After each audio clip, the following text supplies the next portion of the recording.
spike in anti-Semitism we're experiencing right now in America began after the worst instance of violence committed against Jewish people since the Holocaust. Back in 2023, New York Senator Chuck Schumer made a passionate and personal speech from the Senate floor condemning anti-Semitism, and that is the topic of his new book called Antisemitism in America, A Warning. In it, he writes, the rise of anti-Semitism is a, quote, five-alarm fire that threatens American democracy. And Senator Schumer joins us now. Senator, thank you very much for being here. Great to be with you all. Wouldn't want to be looking out your window when I woke up this morning, right? You've got protesters out there. It's been a difficult few days. We're going to get to that. We're also going to get to the book. But I want to talk about what's going on in the Middle East, because overnight, the ceasefire that had held and that you had celebrated between Israel and Hamas has been broken. Right. Your reaction to that, and do you think a ceasefire could get back on the table? Yes. Could it be reestablished? They were really close. And this ceasefire, the second round of the ceasefire is important because first it says Hamas, which I believe has been a large cause of the trouble, would disarm and Israel would remove its soldiers from Gaza. So they were close. It fell apart. I don't know the exact details. It happened overnight. But I think our government has to work really hard to bring them back to the table and get those hostages home. And I think it's possible because they were close at one point. Now, last week, you and 9 other Democrats helped avert a government shutdown by voting for a Republican-written bill, which many Democrats have been angered by. And we've seen it described as a civil war, as a train wreck. Many Democrats believe, you know, if you have a government shutdown, that will force President Trump and Republicans to the negotiating table. Why not use your vote to push back and fight? Because the idea that they would go to the negotiating table is they don't do it. This is a new group. This is not the old group. Let me explain.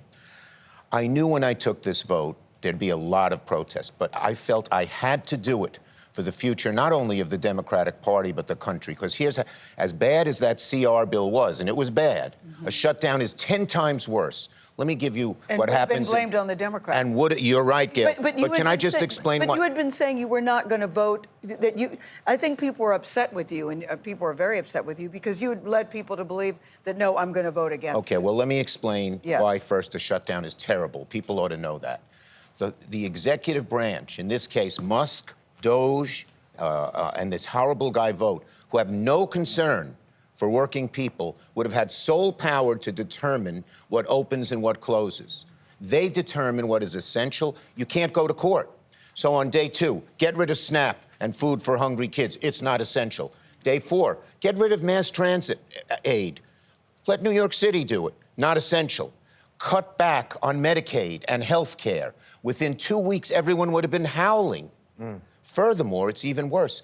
It has no off-ramp. Guess who determines when we leave the shutdown? The Republicans. And let's not forget how bad they are. This guy Vogt, probably the most evil man. He's the guy who came up with that Project 2025. Yes. Yeah. He has a whole playbook of what to shut down. So they had said, one of the Republican senators who knows said to us, you'll be in the shutdown for 6 to 9 months till we totally destroy the federal government. So the shutdown was a much worse alternative. I knew I'd get a lot of flack. But Senator, I took some bullets from other people. And you're still taking bullets, but should you have let people know you're thinking ahead of time? Because really, people thought... The problem was it came so fast. Hakeem and I had a strategy, which was to try and get a bipartisan bill, which meant in the House, the Republicans would have not been able to pass it. Only at the last minute did it happen that they all voted for it. And so Patty Murray tried to get that bipartisan bill on Wednesday. That's why I said we didn't have the votes yet. They pulled out Wednesday night, and Thursday we had 2 bad choices. But I assure you, I assure the public, a shutdown would have been the greatest disaster we have to put the government in the sole hands of the evil, nasty, nihilistic people like Musk and Vogt and Trump. Would have been the greatest. We would have had half the federal government we have now. So I thought I did the thing a leader should do. Even when people don't see the danger around the curve, my job was to alert people to it, and I knew I'd get some bullets. Senator, the leader in question, that is actually what people are debating right now. There are people in your party who don't want you to be a leader in the party anymore. And it's a question of what is this moment and what does it require? I want to ask a question about that moment involving the Venezuelan deportations and the court hearings around it. put the charges or lack of evidence or whatever against these men aside for now, and let's just talk about the interaction of the Trump administration and the court. Yes.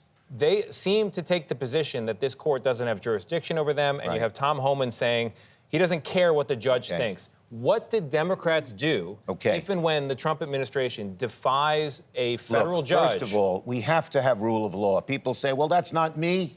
If we get rid of rule of law, a 248-year tradition in America, this democracy is over, okay? So it's vital to stop it.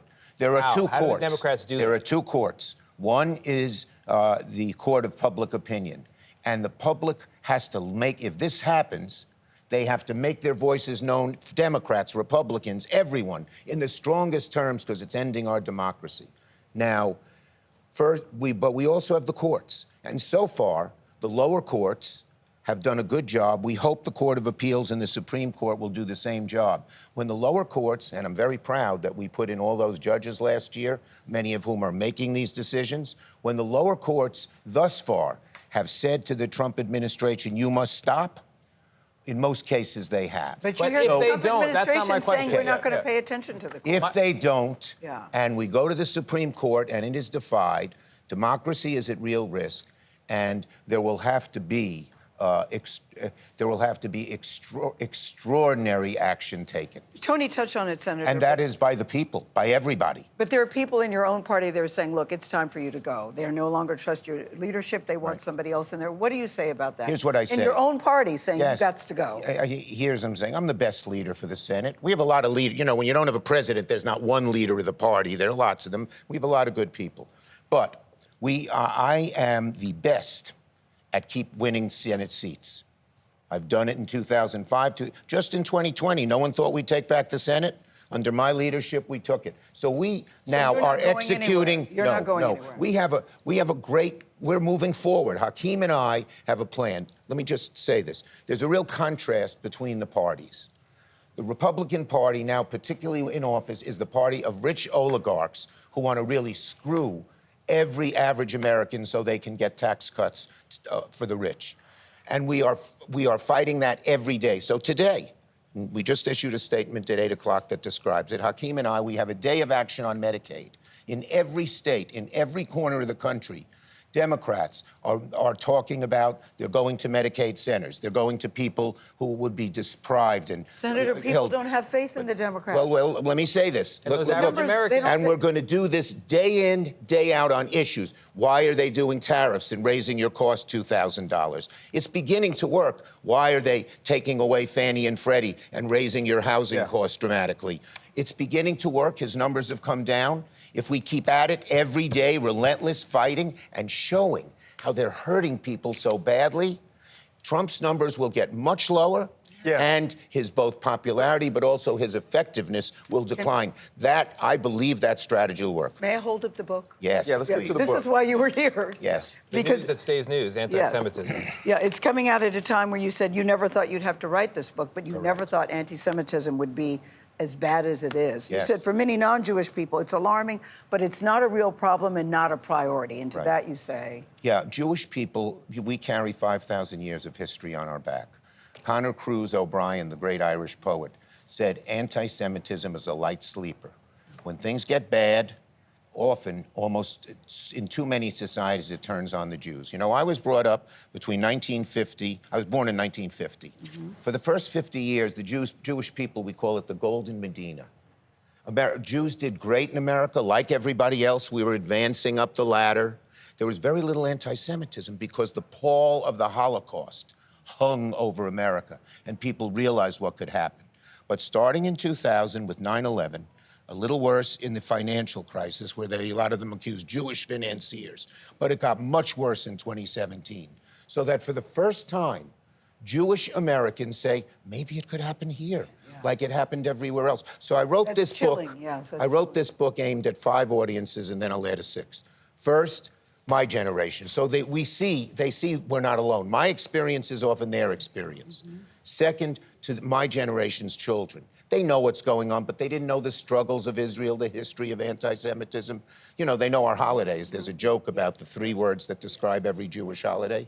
They tried to kill us. We survived. Let's eat. Yes. So they know about it. But third, it's aimed at non-Jewish people who say, you know, it's bad, but why are they so sensitive? You read this book, you'll see it. Right. Finally, I'm aiming it at my left, my people on the left, my friends on the left. I've always been a progressive, but we've always seen anti-Semitism on the right. You saw those people at 9/11, at January 6th wearing shirts that more than 6 million. But now a lot of it's trickled over to the left, and that's bad too. And finally, I hope every student and every school makes this advisory or required reading. And you know who else should read it? Donald Trump. I'm sure your publisher. He has shown, let me just say this, he'd do a lot to read it because Donald Trump, let me just finish this quick point. Donald Trump has shown that he regards Jews as transactional. Oh, they're good for votes, they're good for money. He has no understanding of the Jewish people, and it leads him to do bad things, sitting down with that anti-Semite Fuentes. When Charlottesville occurred, saying both sides are to blame. Cutting off funds to our synagogues that need protection from anti-Semitism. Senator, this is an important question here. Yes. You're doing the one hand, So on the other hand, it's like Fiddler on the Roof here. Yes. One hand, and on the other hand, this is an important question, though, that a lot of people struggle with. Anti-Semitism, and then the line between anti-Semitism and criticism of Israel, its government, its actions. Great question. To criticize Israel is not anti-Semitic. I've done it. I got a lot of flack when I criticized Netanyahu a while back. Yes. But when it goes over the line and you call someone an effing Zionist or effing Jew, how about the guy who went on the subway car and said, all Zionists get out of the subway car? How about the head of the Brooklyn Museum, Jewish, but nothing to do with Israel, whose house was scarred in red paint? And when people say, from the river to the sea, that's the Hamas slogan. Hamas is genocidal. They want to get rid of all the Jews. You know, their charter says, that a Jew behind a tree? Shoot him. When Hamas does these things, Senator, and says river to the sea, that is anti-Semitic. I'm sorry, the nature of these morning shows is the commercials come very fast. We're going to go to the break here. I hope people do read it. Anti-Semitism in America, a warning, is on sale today. Senator Schumer, thank you very much. Thank you. Thank you for doing what you do, and thank you We'll be right back. Caring about the book. Thank you.